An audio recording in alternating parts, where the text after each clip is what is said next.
नमस्कार दोस्तों, हम बात कर रहे थे 1857 की क्रांति के बारे में। कल अपन ने पढ़ लिया था कि 1857 की क्रांति के कारणों के बारे में। निरंतर चले आ रहे जो कारण थे उनमें हमने पढ़ा था कि एक तो था यहाँ दिल्ली का जो अपने भारत का अंतिम मुगल सम्राट था बहादुर शाह जफर के बारे में अपन ने बताया था। इसके अलावा यहाँ सहायक संधियों के बारे में मैंने आपको बताया था। ठीक है, सहायक संधियों के बारे बाद में मैंने आपको बताया था कि लॉर्ड डलहौजी जब यहाँ पर आया था 1848 ईस्वी में, तो उसने एक नीति चलाई थी, गोद निषेध नीति। ठीक है, गोद निषेध नीति या उसको डॉक्ट्रिन ऑफ लैप्सेज, राज्य की विलय की नीति कहा जाता है। ठीक है, यानी कि वह शासक जिसके कोई पुत्र नहीं है वह कोई पुत्र गोद नहीं ले सकता, यानी कि उस रियासत पर ब्रिटिश सरकार का अधिकार हो जाएगा। ब्रिटिश सरकार अपने अंडर में उस रियासत को ले लेगी। यहाँ तक हमने बात कर ली थी। आज दोस्तों बात करते हैं कि 1857 की क्रांति के तात्कालिक कारण कौन कौन से थे। ठीक है, आइए दोस्तों देखते हैं, तात्कालिक कारणों के बारे में पढ़ते हैं। 1857 की क्रांति के तात्कालिक कारण क्या क्या थे। ठीक है, देखो दोस्तों, जब भारत का गवर्नर जनरल आया था, गवर्नर जनरल लॉर्ड कनिंग, कौन आया था? Lord cunning. जब भारत का गवर्नर जनरल लॉर्ड कनिंग आया था तो लॉर्ड कनिंग ने कुछ नीतियां बनाई थी। ठीक है, यानी इसने क्या बनाई थी? नीतियां बनाई थी। और नीतियों के अंदर देखिए, पहली जो नीति थी वो क्या थी?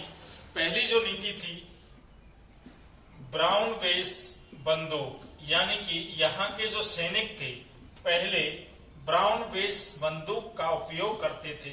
इस बंदूक को यहाँ पर लॉर्ड कनिंग ने बंद करवा दिया था।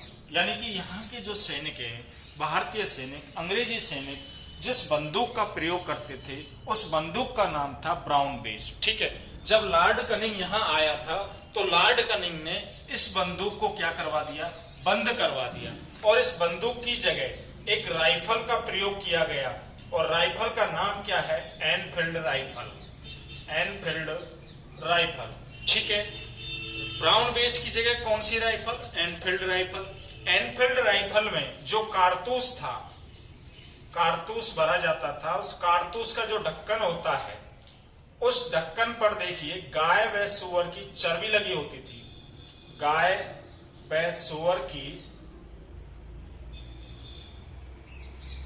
चर्बी, यानी कि कहने का अर्थ यह है दोस्तों कि ब्राउन बेस बंदूक की जगह पर जो नई बंदूक लाई गई थी राइफल एनफील्ड, उस राइफल एनफील्ड में जो कारतूस प्रयोग में लिया जाता था, उस कारतूस का जो ढक्कन होता था उस ढक्कन पर गाय व सूअर की चर्बी लगी होती थी। यानी कहने का अर्थ यह है कि जब इस बंदूक को यहाँ के सैनिक चलाएंगे, भारतीय सैनिक जब चलाएंगे, तो उससे पहले उस कारतूस के ऊपर से उस ढक्कन को हटाना पड़ेगा। और उस ढक्कन पर क्या लगा हुआ है? गाय व सूअर की चर्बी लगी हुई है। तो देखिए दोस्तों, यहाँ पर जो भारतीय सैनिक हैं, हिंदू सैनिक हो या मुसलमान सैनिक हो, उनका जो धर्म है वो भ्रष्ट हो रहा है। यानी कि गाय माता मानते हैं हिंदू, और सूअर को अपना वो मुसलमान है वो भी मानते हैं। तो कुल मिलाकर के दोनों का धर्म क्या हो रहा है? भ्रष्ट हो रहा है। ठीक है, तो यहाँ पर देखिए जनता को लगभग पता चल चुका था कि यहाँ पर जिस कारतूस का प्रयोग किया जा रहा है उस कारतूस पर गाय व सूअर की चर्बी लगी होती है। ठीक है, तो जनता भड़क चुकी थी। अब यहाँ पर इस बात की जाए कि राइफल एनफील्ड है, इस राइफल एनफील्ड का सर्वप्रथम विरोध कहाँ हुआ था? इस राइफल एनफील्ड का सर्वप्रथम विरोध कहाँ हुआ था? तो देखिए दोस्तों, इस बंदूक का जो सर्वप्रथम विरोध किया गया था वो स्थान है बुरहानपुर, यूपी में। ठीक है, यानी इस बंदूक को सर्वप्रथम बुरहानपुर यूपी के सैनिकों ने इसका विरोध किया था। कब किया था दोस्तों? 26 फरवरी 1857 को। यानी कि इस बंदूक के बारे में जब पता चल चुका था सैनिकों को, तो सर्वप्रथम बुरहानपुर यूपी, जो बुरहानपुर छावनी है यूपी के अंदर, वहां के जो सैनिक हैं उन सैनिकों ने सर्वप्रथम इस बंदूक का विरोध किया था, इस बंदूक को चलाने का विरोध किया था। वो कब किया था? 26 फरवरी 1857 को। ठीक है दोस्तों, तो एक तो नीति ये थी इसकी, ठीक है। इसके अलावा जो दूसरी नीति थी लॉर्ड कनिंग की, वो क्या थी कि जो भारतीय सैनिक हैं, वो भारतीय सैनिक समुद्री तटों पर तैनात रहेंगे।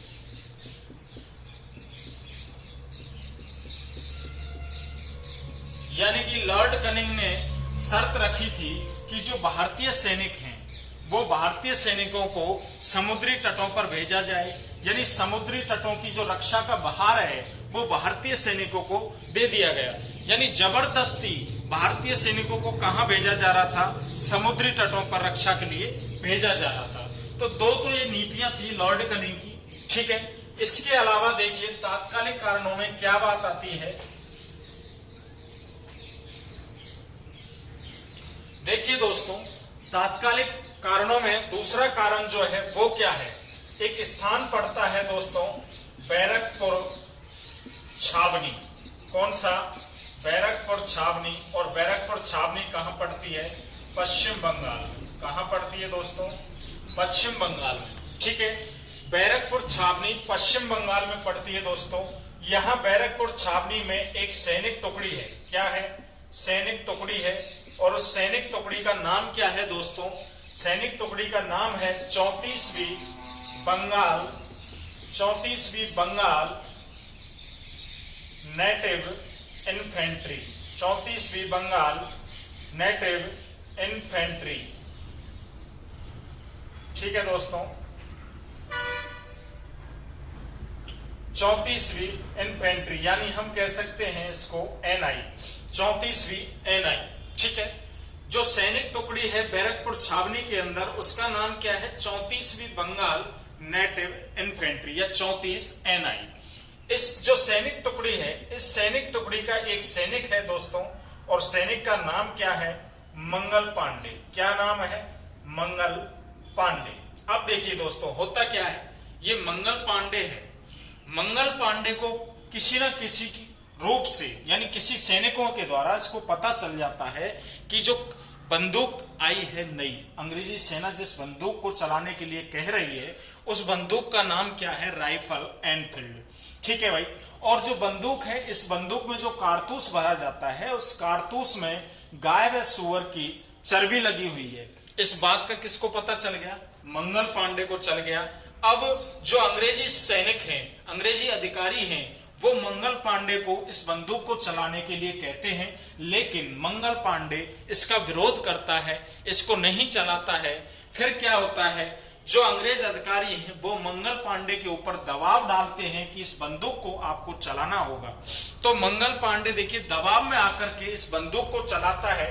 तो बंदूक जब चलाएगा, तो बंदूक चलाई इसने 29 मार्च 1857 को। 29 मार्च 1857 को मंगल पांडे बंदूक चला रहा है। और मंगल पांडे ने जब बंदूक चलाई तो इसने दो अधिकारी, एक तो था जनरल बाग और एक है हडसन, इन दोनों अंग्रेज अधिकारियों की क्या कर दी? हत्या कर दी। क्या कर दी दोस्तों? हत्या कर दी।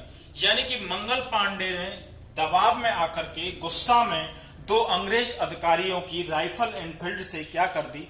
हत्या कर दी। अब जब हत्या कर दी तो मंगल पांडे को कैद कर लिया गया और मंगल पांडे को फांसी देंगे। क्या देंगे? फांसी देंगे।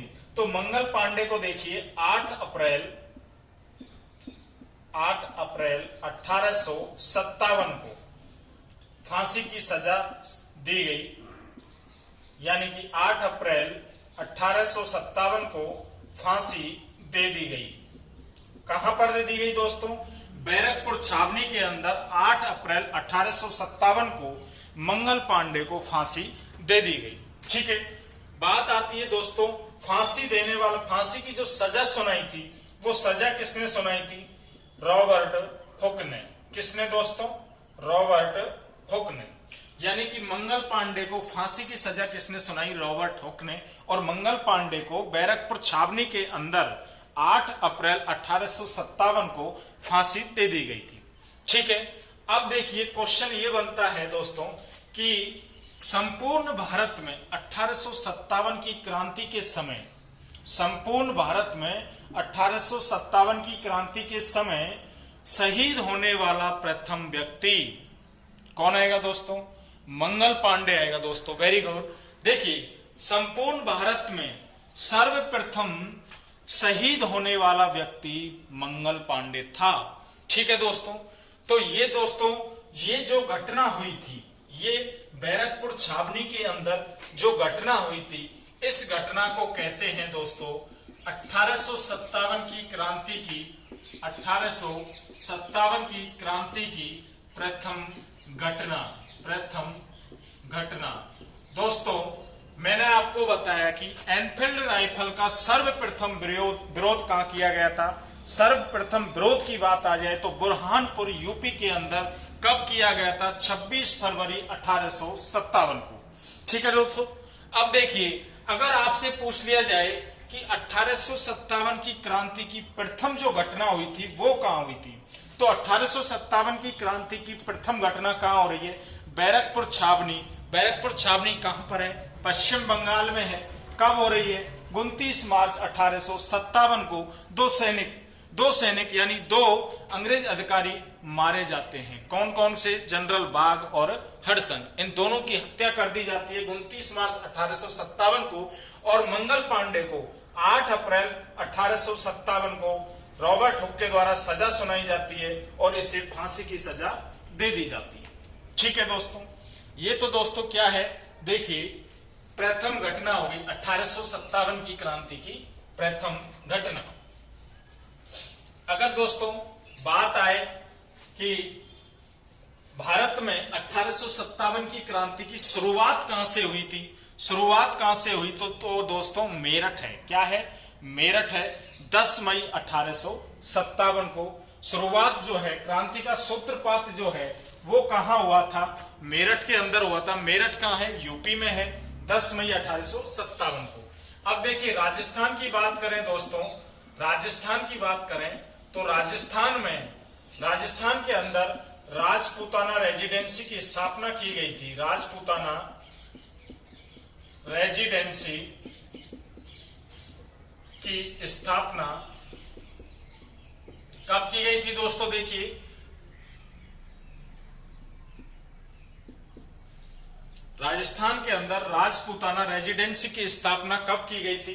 1832 में। कब की गई थी? 1832 में। और इसके समय जो भारत का गवर्नर जनरल था वो कौन था? आपका विलियम बेंटिक। कौन था दोस्तों? William Bentinck. ठीक है। यानी भारत का गवर्नर जनरल विलियम बेंटिक था। उस समय 1832 में राजपूताना रेजिडेंसी की स्थापना की गई थी, जिसका दोस्तों मुख्यालय जो बनाया गया था वो मुख्यालय कौन सा था? मुख्यालय था आपका अजमेर। कौन सा मुख्यालय था? अजमेर था आपका मुख्यालय। ठीक है दोस्तों। बात आ जाए आपकी राजपूताना रेजिडेंसी के समय, यानी राजपूताना रेजिडेंसी की जब स्थापना हुई थी, ठीक है, तो इस समय 1832 में जो मुख्यालय बनाया गया था अंग्रेजों का वो कौन सा था? अजमेर मुख्यालय बनाया गया था। ठीक है। इसके बाद देखिए, जब अंग्रेज यहाँ अजमेर में आए थे तो देखिए, अंग्रेज गोरे चिट्टे होते हैं, आपको भी पता है, और उन्हें गर्मी सबसे ज्यादा सताती है। गर्मी लग रही थी तो अजमेर में जब गर्मी लगेगी तो कहां भागेंगे? माउंट आबू। कहां भागेंगे? माउंट आबू। यानी कि कहने का अर्थ यह है कि जो अंग्रेजों ने अस्थायी मुख्यालय बनाया था वो किसको बनाया था? अस्थायी मुख्यालय बनाया था माउंट आबू को। कब बनाया था दोस्तों? 1845 में। ठीक है। यानी कि 1832 में तो राजपूताना रेजिडेंसी की स्थापना कहां हो रही है? अजमेर में इसका मुख्यालय बनाया जा रहा है। ठीक है। लेकिन जब गर्मी लगती है तो ग्रीष्मकालीन मुख्यालय कह सकते हैं इसको, शीतकालीन मुख्यालय अजमेर को कह सकते हैं। तो ग्रीष्मकालीन जो मुख्यालय है वो माउंट आबू में बनाया गया। कब बनाया गया? 1845 में। ठीक है। और लगभग 1864 ईस्वी में 6 माह का, देखिए यहां पर 1864 में अंग्रेजों ने 6 महीने तो बिताए कहां पर? अजमेर में, और 6 महीने माउंट आबू में। यानी 2 राजधानियां बन गई थी अंग्रेजों की। एक तो थी अजमेर, ठीक है, वहां तो कब रहेंगे? शीतकालीन में। और जब ग्रीष्मकालीन आ जाएगा, तो गर्मियों में वो 6 महीने कहाँ रहेंगे, माउंट आबू में रहेंगे। ठीक है दोस्तों। अगर दोस्तों आपसे बात कर ली जाए कि यहाँ राजस्थान का एजीजी, प्रथम जो एजीजी है वो कौन है, मिस्टर लॉकेट। कौन है दोस्तों, मिस्टर लॉकेट। यानी राजस्थान का प्रथम AGG, agent to governor general, प्रथम एजेंट टू गवर्नर जनरल किसको बनाया गया था, मिस्टर लॉकेट को। और अगर बात आ जाए कि राजस्थान में 1857 की क्रांति के समय यहाँ का जो एजीजी है वो किसको बनाया गया था, तो वो बना गया था तो दोस्तों George Patrick Lawrence, George Patrick Lawrence. ठीक है। यानी कि राजस्थान का सर्वप्रथम एजीजी पूछ लिया जाए तो वो है आपका मिस्टर लॉकेट। और अगर आपसे पूछा जाए कि 1857 की क्रांति के समय राजस्थान का एजीजी कौन था, एजेंट टू गवर्नर जनरल कौन था, तो आएगा आपका दोस्तों जॉर्ज पैट्रिक लॉरेंस। ठीक है दोस्तों। यानी राजपूताना रेजिडेंसी की स्थापना कब हो रही है राजस्थान में, 1832 में। मुख्यालय किसको बनाया गया, अजमेर को। ठीक है। उस समय 1832 में भारत का गवर्नर जनरल कौन है, विलियम बेंटिक है। ठीक है। और यहाँ इसके बाद अस्थायी मुख्यालय कहां बनाया गया, माउंट आबू में। कब बनाया गया, 1845 में। दोस्तों 1864 में 6 महीने का अंतर था। देखिए 6 महीने तो अंग्रेज कहां रहेंगे, माउंट आबू में। यानी कब रहेंगे, ग्रीष्मकालीन। और यहाँ पर सर्दियों में 6 महीने अजमेर में रहेंगे, कौन, अंग्रेज रहेंगे आपके। ठीक है। तो ये तो आपका था क्या, राजपूताना रेजिडेंसी का।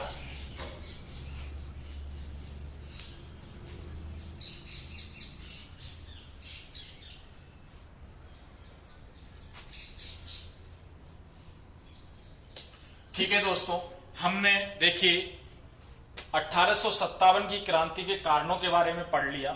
यानी पहले निरंतर चले आ रहे कारणों के बारे में पढ़ा था, आज हमने तात्कालिक कारणों के बारे में पढ़ा है। और हम अगली जो क्लास है उसमें आपको राजस्थान में जो 6 छावनियां थी उन 6 छावनियों के बारे में बताएंगे कि उनमें किस प्रकार से विद्रोह हुआ, क्रांति की भावना कैसे उत्पन्न हुई और वहां किस किस्म के नेतृत्व में ये क्रांति हुई थी, किस तारीख को ये क्रांति हुई थी। ठीक है। तो इसके बारे में हम नेक्स्ट वीडियो में चर्चा करेंगे। दोस्तों आशा करता हूं कि ये वीडियो आपको काफी अच्छी लगी होगी। कमेंट्स में जरूर बताएं और इस वीडियो को लाइक, सब्सक्राइब, शेयर अवश्य करें। धन्यवाद दोस्तों।